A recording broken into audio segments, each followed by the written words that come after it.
You know that coffee you drink every morning, the food you feed your pet, or even that Kit Kat you snack on? What if I told you they all have a common ancestor? A 19th century pharmacist who was just trying to solve a heartbreaking crisis.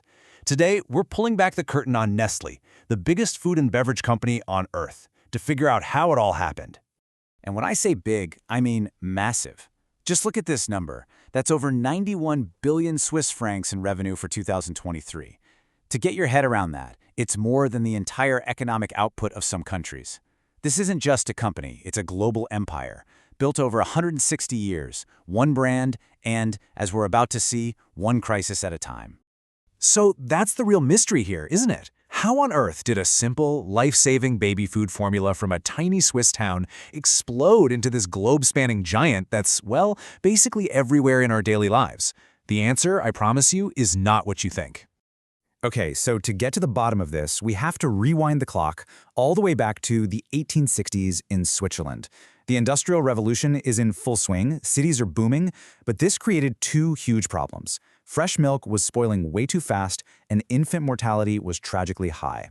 And as it turns out, two different guys set out to solve these problems, completely unaware that they were about to lay the groundwork for a single massive empire. So, on one side, you've got these two American brothers, the Pages, who create condensed milk. Genius, right? A safe, long-lasting dairy product for the growing cities. Then, just 1 year later, you have Henri Nestlé, a German pharmacist, who develops something he calls farine lactée. It's an infant food that famously saved the life of a premature baby. Now you'd think they'd team up, but nope. They became bitter rivals, even knocking off each other's products. It took them a while, but they finally figured out it was way more profitable to join forces than to keep fighting. So in 1905, they merged, and the Nestlé we know today was officially born. In that merger, it basically set the blueprint for the company for the next 100 years. Seriously, if you want to understand Nestlé's secret sauce, their core DNA, it's this. Wait for a crisis, then turn that crisis into a conquest. Over and over again, you'll see a huge disaster or some impossible problem become the very thing that sparks their biggest innovations. Let's start with the first big one. After World War I, the huge military demand for condensed milk just vanished. People went back to drinking fresh milk, and suddenly, in 1921, Nestlé was stuck with mountains of worthless inventory. The company posted its first, and to this day, its only annual financial loss. This was a real near-death moment for them. But here's the conquest part. Instead of panicking, they brought in a banker, this guy Louis Dapples, to fix the mess. And he didn't just balance the books, he totally rebuilt the company. They hired professional managers for the first time, centralized everything, and this is the crucial part. They built a dedicated research and development lab. That brush with death forced them to create the modern corporate machine that would fuel their growth for the next century. Now, the next huge crisis wasn't even Nestlé's problem, it was Brazil's. In the 1930s, Brazil had this catastrophic oversupply of coffee beans. I mean, so much that it was about to tank their entire economy. So, in desperation, the government went to Nestlé and basically said, "Can you please invent a way to preserve all this coffee?" And this is just a perfect example of their model in action. Remember that new R&D lab? Well, it took them 7 long years, but a scientist named Max Morgenthaler finally cracked the code, creating a stable, soluble coffee powder. They called it Nescafé. And then, wouldn't you know it, another global crisis. World War II lit the fuse. The US military bought up their entire production, introducing millions of soldiers to instant coffee. It was probably the most effective product launch in history, all powered by a world at war. And the journey of that humble coffee powder is just insane. Think about it. It went from a Brazilian farm surplus to the battlefields of World War II, and then literally to space. That's right, Nescafé was the very first coffee ever consumed on the moon. What a perfect metaphor for turning an earthly problem into a out-of-this-world success.